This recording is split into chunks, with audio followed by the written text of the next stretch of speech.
वीरभद्र सिंह जी राजा थे, और राजा इसलिए नहीं थे कि वो बुशहर रियासत के राजा थे, वो तो थे ही, मगर उसके साथ साथ वो प्रदेश के लाखों दिलों के लोगों के दिलों के राजा थे, इसलिए उनको राजा कहा जाता है।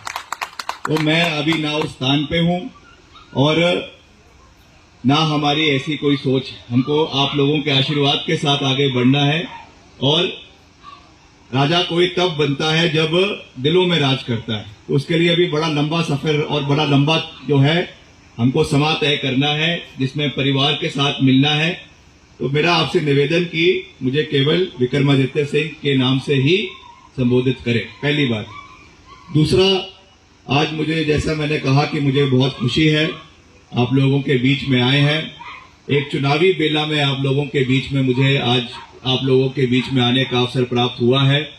और ये जो चुनाव है, बिल्कुल ठीक कहा भाई सुंदर सिंह ठाकुर जी ने कि ये चुनाव किन परिस्थितियों में हो रहे हैं, क्यों हो रहे हैं। हमने तो कभी इन चुनावों की मांग नहीं करी, हमने तो नहीं चाहा कि ये चुनाव हमारे ऊपर करवाए जाएं, मगर ये चुनाव हमारे ऊपर थोपे गए, जबरदस्ती ये चुनाव हमारे ऊपर थोपे गए हैं। और इसका करोड़ों रुपए का खर्चा जो है वो प्रदेश सरकार के ऊपर, प्रदेश के लोगों के ऊपर, और जो प्रदेश के टैक्स पेयर्स हैं उनके माध्यम से ये पैसा लेके ये चुनाव किया जा रहा है। तो सबसे पहला जो प्रश्न वो भारतीय जनता पार्टी को है कि ये चुनाव क्यों हो रहे हैं। ये चुनाव इसलिए हो रहे हैं कि जो यहां से पहले लोकप्रिय सांसद थे स्वर्गीय पंडित रामस्वरूप शर्मा जी, उनकी क्यों और किन परिस्थितियों में उनकी जान गई, क्या उनको जो है जान लेने पे मजबूर किया गया, अपनी जान लेने पे जो मजबूर किया गया, उसकी बाकायदा इंक्वायरी क्यों नहीं हो रही। वो सांसद मंडी संसदीय क्षेत्र के सांसद थे, और यहां के लोगों का ये अधिकार बनता है, यहां के लोगों ने उनको जिताया है। ये केवल एक परिवार का मसला नहीं है, ये हर इस व्यक्ति का मसला है जिसने पिछले चुनावों में उनको अपना सांसद बनाया। यहां के लोगों को ये जवाब चाहिए आज सरकार से, मुख्यमंत्री जी से, कि किन परिस्थितियों में उनकी जो है ये उनकी मृत्यु हुई। और बारी बारी आश्वासन देने के बाद कई बारी कहा गया कि एसआईटी बनाई जाएगी, सीबीआई को जांच दी जाएगी, ये करवाया जाएगा, वो करवाया जाएगा।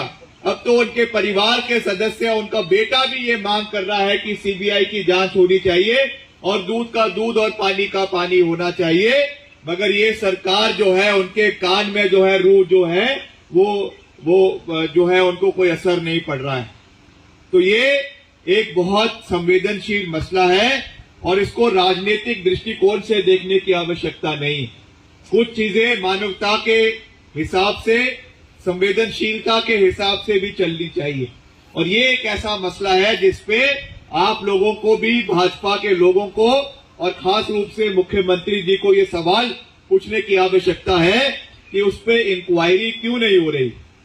दूसरी बात जो अभी चुनावों की है, मेरा यही निवेदन आपसे रहेगा, जितने हमारे यहाँ पे कांग्रेस जन बैठे हैं, सभी बुजुर्गवान, सभी युवा साथी, सभी महिलाएं, सभी पूर्व कर्मचारी, पूर्व हमारे जो सेना के अधिकारी और सेवानिवृत्त हमारे जो यहाँ पे ऑफिसर्स हैं, उनसे भी मेरा ये निवेदन रहेगा कि इन चुनावों को आज भाजपा क्या करने की कोशिश कर रही है। आज उनके पास कोई मुद्दा नहीं है, आज उनके पास कोई मसला नहीं है, आज उनके पास लोगों के आगे जाने के लिए उनके पास कोई जो है एक, जिसको मैं कहूंगा, बुनियादी ढांचा नहीं है। विकास के बारे में बात नहीं कर सकते हैं। क्या विकास के बारे में बात करेंगे? कहते हैं मंडी के मुख्यमंत्री है, मंडी में सारा विकास हुआ। अभी मंडी की सड़कों की हालत क्या है वो आप लोगों के सामने है। चाहे वो पंडो वाली सड़क है, चाहे आपकी सुंदरनगर की सड़क है, चाहे जोगिंदर नगर की सड़क है। आज ये विकास जो है केवल सिराज विधानसभा क्षेत्र तक सीमित होकर रह चुका है। और सिराज में भी अगर हम जाएं तो बाली चाकी के लोग कुछ और कहते हैं, जिंजेड़ी के लोग कुछ और कहते हैं, थुनाग के लोग कुछ और कहते हैं, गढ़ा हुसैन के लोग कुछ और कहते हैं।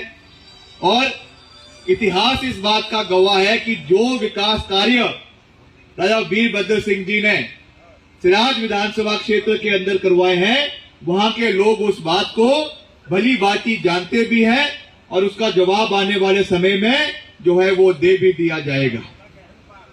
जहां तक मंडी संसदीय क्षेत्र की बात है, जैसा यहां पे वरिष्ठ नेता सत्यप्रकाश ठाकुर जी ने भी कहा कि यहां के लोगों की एक आवाज में ये बात कही गई कि इस बारी हमको यहां से जो सबसे सशक्त उम्मीदवार है श्रीमती प्रतिभा सिंह जी, उनको यहां से जिताने की आवश्यकता है, उनको यहां से कांग्रेस पार्टी का नुमाइंदा बनाने की आवश्यकता है और हमको मिलकर इस लड़ाई को लड़ना है। जैसा मैंने कहा कि ये किसी व्यक्ति विशेष की लड़ाई नहीं है, ये किसी मुख्यमंत्री की, ये किसी मंत्री की, ये किसी विधायक की या ये किसी पार्टी की लड़ाई नहीं है। ये पार्टी, ये लड़ाई हिमाचल प्रदेश के लोगों की और हिमाचल प्रदेश के जो हमारे गरीब जन हैं, हमारी महिलाएं हैं, हमारे युवा साथी हैं, जो बेरोजगारी आज चरम सीमा पे हिमाचल प्रदेश के अंदर पहुंच चुकी है। 14 लाख का बेरोजगारी का आंकड़ा प्रदेश के अंदर हम पार कर चुके हैं। महिलाओं की जो कठिनाइयां हैं आप देख रहे हैं, 1000 रुपए एलपीजी का सिलेंडर, 300 रुपए कड़वा तेल, डीजल का, पेट्रोल की कीमतें जो आसमान छू रही है। ये वही पार्टी है जो हमको जो है कहती थी कि अब की बार हम आपको मोदी की सरकार को चुने और महंगाई जो है प्रदेश के अंदर जो है वो कम हो जाएगी।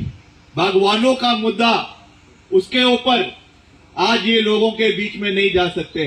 अभी आपने देखा कितना आंदोलन बागवानों ने जो है संयुक्त जो किसान सभा है उसके माध्यम से हिमाचल प्रदेश के अंदर हुआ, और जो हमारे सेब के उत्पादक है, हमारे टमाटर के उत्पादक है, हमारे प्लम के उत्पादक है और हमारे जो ये नाशपाती के उत्पादक है, खास करके जो हमारा पहाड़ी क्षेत्र है वहां पे जो दाम नहीं मिल रहे थे, दाम, उचित दाम हमारे किसानों बागवानों को नहीं मिल रहे थे। और जब मंत्री जी से पूछा गया, हमारे कोटखाई में जो प्राड़ा मंडी है वहां पे मंत्री जी गए, महेंद्र सिंह ठाकुर जी, वहां पे लोगों ने उनका घेराव किया, किसानों बागवानों ने उनका घेराव किया, तो मंत्री जी कहते हैं कि ये तो जो है इकोनॉमिक्स है, मार्केट इकोनॉमिक्स है और कैपिटलिस्टिक सोसाइटी है। आज सारा का सारा अमली जामा, सारा का सारा सरकार जो है वो अदानी और अंबानी के सुपुर्द कर दी गई। क्या ये परिस्थितियां हिमाचल प्रदेश के अनुकूल है? मैं आप लोगों से ये पूछना चाहूंगा कि हिमाचल प्रदेश के हितों को बेचने वाले लोगों को हमको एक करारा जवाब देने की आवश्यकता है। बहुत से लोग ये कहते हैं कि ये तो भैया उपचुनाव है, इससे क्या फर्क पड़ेगा? केंद्र में भाजपा की सरकार है, प्रदेश में भाजपा की सरकार है। अगर मैं आपसे ये कह लूं कि अगर हमने आज अपनी कमर को नहीं कसा, आज अगर हमने एक मुंहतोड़ जवाब इस संसदीय क्षेत्र के रूप में यहां से कांग्रेस पार्टी को जिताकर नहीं दिया, तो ये जो आज एक नारा दिया जा रहा है कि मंडी हमारी है और हमारी ही रहेगी, मैं ये उनको कहना चाहता हूं जो ये भाषा का उपयोग कर रहे हैं कि आपकी भाषा में एक गरूर जो है वो उसकी महक आ रही है, आपके भाषा में जो है एक घमंड की महक आ रही है। मंडी किसी की नहीं है। वीरभद्र सिंह जी यहां से सांसद रहे, प्रतिभा सिंह जी यहां से सांसद रही, पंडित सुखराम जी यहां से सांसद रहे। उन्होंने कभी भी ये नारा नहीं दिया कि ये मंडी हमारी है। ये मंडी के लोगों की है, कुल्लू के लोगों की है, लाहौल स्पीति के लोगों की है। और ये लड़ाई किसी व्यक्ति विशेष की नहीं है, ये बागवानों की लड़ाई है, महिलाओं की लड़ाई है, किसानों की लड़ाई है और यहाँ के बेरोजगार युवाओं की लड़ाई है। इसको हमको मिलकर लड़ने की आवश्यकता है और आने वाले समय में एक नई सोच के साथ, एक नए विजन के साथ आगे बढ़ने की आवश्यकता है। आज इनको दिक्कत हो रही है, हम जहां भी जाते हैं राजा वीरभद्र सिंह जी के नाम पे वोट मांगते हैं। इनको दिक्कत हो रही है कि हम उनके नाम पे वोट क्यों मांग रहे हैं। भैया, अगर राजा वीरभद्र सिंह जी के नाम पे वोट नहीं मांगेंगे तो क्या मोदी जी के नाम पे वोट मांगेंगे? राजा वीरभद्र सिंह जी ऐसे व्यक्ति थे जिन्होंने हिमाचल प्रदेश के कोने कोने में विकास करवाया। आज हमारे बीच में वो नहीं है, मगर उनके जो द्वारा करवाए हुए कार्य है, कॉलेज है, स्कूल है, अस्पताल है, सड़कों के जाल जो बिछे हुए हैं, जो जगह जगह पे उन्होंने पीएचसी, सीएचसी, हेल्थ सेंटर्स जो खुलवाए, आंगनबाड़ियों के केंद्र खुलवाए, जो कर्मचारियों के लिए उन्होंने ऐतिहासिक कार्य, विकास कार्य हिमाचल प्रदेश के अंदर किए, अनुबंध कर्मचारियों का कार्यकाल कम किया, पैरा टीचर्स के लिए पॉलिसी बनाई, पैड टीचर्स के लिए पॉलिसी बनाई, आंगनबाड़ी महिलाओं का मानदेय बढ़ाया। ये कार्य अगर वीरभद्र सिंह जी ने किया है तो कांग्रेस पार्टी के हर एक जन का ये अधिकार बनता है कि हम वीरभद्र सिंह जी के नाम पे वोट मांगेंगे और हम किसी से डरने वाले नहीं। हम उनके नाम पे वोट मांगेंगे, कांग्रेस पार्टी के नाम पे वोट मांगेंगे और जो कार्य आज धरातल पे कांग्रेस पार्टी की सरकार ने कर दिखाया है उसके बलबूते पे हम वोट मांगेंगे और मिलकर एक नई सोच के साथ आगे बढ़ने का कार्य करेंगे।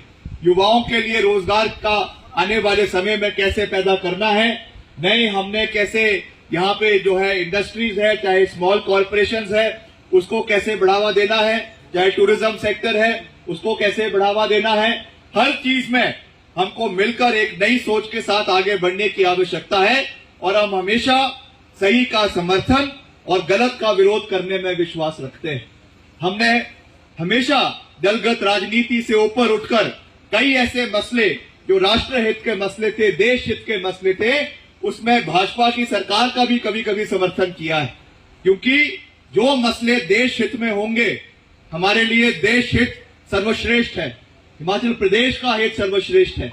और अगर कोई निर्णय सरकार प्रदेश हित में लेती है तो ये हमारा भी दायित्व बनता है कि हम उनके साथ खड़े हों।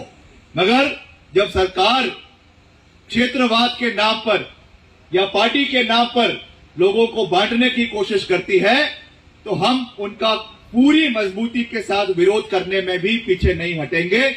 और आज वो समय है जब हमको उनके गरूर को, जो आज वो भाषण दे रहे हैं कि मंडी हमारी थी और हमेशा हमारी रहेगी, आज उनको ये एहसास दिलवाने की आवश्यकता है कि ये मंडी वालों की है, कुल्लू वालों की है और हमको मिलकर ये लड़ाई यहाँ के लोगों के लिए लड़ने की आवश्यकता है। ये बात मैं आपको इसलिए कह रहा हूं क्योंकि आज इनके पास कोई मुद्दा नहीं।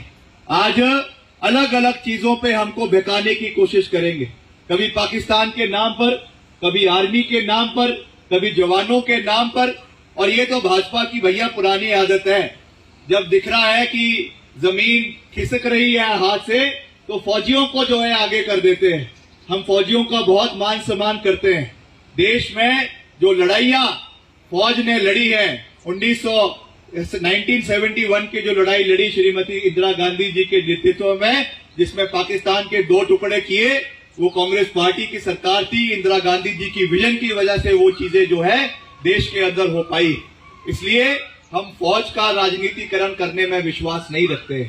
फौज अपनी जगह है और जैसा भाई सुंदर सिंह ठाकुर जी ने कहा, जो यहाँ से हमारे नुमाइंदे भारतीय जनता पार्टी के हैं, जहां तक उनका कारगिल में उनका जो सेवा रही है उसके लिए हम उनको सलाम करते हैं। मगर उसके बाद जब वो सेवानिवृत्त हुए और जो उन्होंने उसके बाद की उनकी कार्यशैली रही है, चाहे वो एफकॉन के माध्यम से रही, चाहे वो आपके अटल टनल की जब कार्य हो रहा था उसमें हुई, चाहे वो 4 लेन प्रभावितों की आवाज को उठाने की बात है। आज हम ये बात नहीं कह रहे हैं, आज 4 लेन पीड़ित परिवार ये लोग कह रहे हैं कि हम अपने को ठगा महसूस कर रहे हैं कि उन्होंने पहले तो हमारी आवाज को उठाना शुरू किया। और मैं खुद, मुझे याद है कि जब हमारी सरकार थी, जो आपका लारजी का रेस्ट हाउस है, वहां पे ये हमसे आकर मिले जब हमारी सरकार थी और उन्होंने निवेदन किया कि जो आपका फैक्टर 2 के हिसाब से इनको प्रभावित है उनको उसको कॉम्पनसेशन मिलना चाहिए। इन्होंने मुद्दा बनाया, उठाया, मगर जब भाजपा की सरकार बन गई और उनको लगा कि आज ये मुद्दा सरकार के खिलाफ जा रहा है, तो उनको जो है रातों रात आपके इसका जो है चेयरमैन जो है वो बना दिया गया, आपके एक्स सर्विसमैन का। और उसके बाद ये मुद्दा पूरी तरीके से खत्म हो गया। तो आज जो वो प्रभावित लोग हैं वो भी ये बात कह रहे हैं कि हम अपने को कहीं ना कहीं ठगा महसूस कर रहे हैं। तो मेरा आपसे ये निवेदन रहेगा कि आज हमको ये लड़ाई मिलकर लड़नी है और नेता वही होगा जो अपने बूथ से कांग्रेस पार्टी को जो है इस बारी सच्ची रूप से वहां से बड़ा दिलाएगा। मैं आपसे ये निवेदन करना चाहता हूं कि अपने अपने बूथ में बड़े बड़े रैलियां कर वहां पे जो है गाजे बाजे के साथ कार्यक्रम कर कुछ नहीं होने वाला है। जब तक हम अपने बूथ में, अपने गांव में, अपने वार्ड में 200 से 300 वोट में से 90% कांग्रेस पार्टी को नहीं दिलाते, तब तक किसी की जयकार नहीं होने वाली। आज हमको जो लड़ाई है वो अपने गांव में जाकर, अपने बूथ में जाकर लड़ने की आवश्यकता है। और अभी पिछले कल राजीव शुक्ला जी भी जो है वो मंडी में आए हुए थे, हमारे इंचार्ज भी वहां पे थे, और मैंने उनसे भी ये निवेदन किया है और उनसे ये साफ शब्दों में ये बात कही है, क्योंकि मैं वैसे भी स्पष्टवादिता में विश्वास रखता हूं, जिसको अंग्रेजी में कहते हैं कॉलिंग अ स्पेड। जो चीज सही है उसका समर्थन करो, जो गलत है उसका विरोध करें। उनको मैंने ये साफ शब्दों में ये बात कही है कि अगले विधानसभा चुनाव या आगामी कोई भी चुनाव में केवल उस व्यक्ति को प्राथमिकता मिलनी चाहिए जिसकी अपने बूथ में सबसे ज्यादा लीड हो। उसी व्यक्ति को आने वाले समय में इलाके का, क्षेत्र का नेतृत्व जो है वो कांग्रेस पार्टी का मिलना चाहिए। ये बहुत बड़ा काम है जो हमको आने वाले समय में करने की आवश्यकता है। इसलिए ज्यादा कुछ ना कहते हुए मैं एक बारी फिर से आपसे विनम्र निवेदन करना चाहूंगा। मैं कोई इतना बड़ा नेता नहीं हूं कि आपको कोई जो है वो बात प्रवचन दूं। आपसे उम्र में भी छोटा हूं, आपसे एक्सपीरियंस में भी छोटा हूं। आप सब कांग्रेस पार्टी के वरिष्ठ नेता हैं। बहुत समय से आप कांग्रेस पार्टी को यहाँ पे मजबूत करने का कार्य कर रहे हैं, मगर जैसा मैंने कहा कि ये समय एक निर्णायक लड़ाई लड़ने की आवश्यकता है। और ये लड़ाई हमको केवल कांग्रेस पार्टी के लिए नहीं लड़नी है। ये लड़ाई हमको इस क्षेत्र के लोगों के लिए, जो आज महंगाई से त्रस्त है, जो महिलाएं अब जब जो है वो तड़का लगाती है तो जो रोने पर मजबूर हो गई है। 300 रुपए का कड़वा तेल, 100 रुपए का पेट्रोल, 90 रुपए का डीजल, जब गाड़ी में युवाओं को कॉलेज जाने के लिए, नौकरी पे जाने के लिए अपना पेट्रोल और डीजल जो है अपने स्कूटर में डालना पड़ता है, गाड़ी में डालना पड़ता है। जो टैंकी पहले फुल हो जाती थी 2000 रुपए में, अब आती भी नहीं भरती है।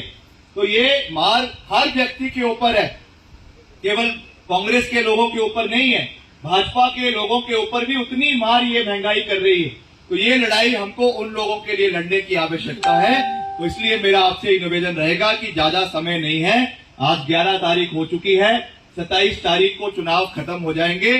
अगले जो हमारे 10-15 दिन हैं, ये आपने दिन रात कांग्रेस पार्टी के लिए गांव गांव में जाकर, अपने बूथ पर जाकर कांग्रेस पार्टी को बढ़त दिलानी है, ताकि आगामी जो हमारे विधानसभा चुनाव है उसके लिए एक मजबूत संदेश जो है वो दिया जा सके। इन्हीं शब्दों के साथ मैं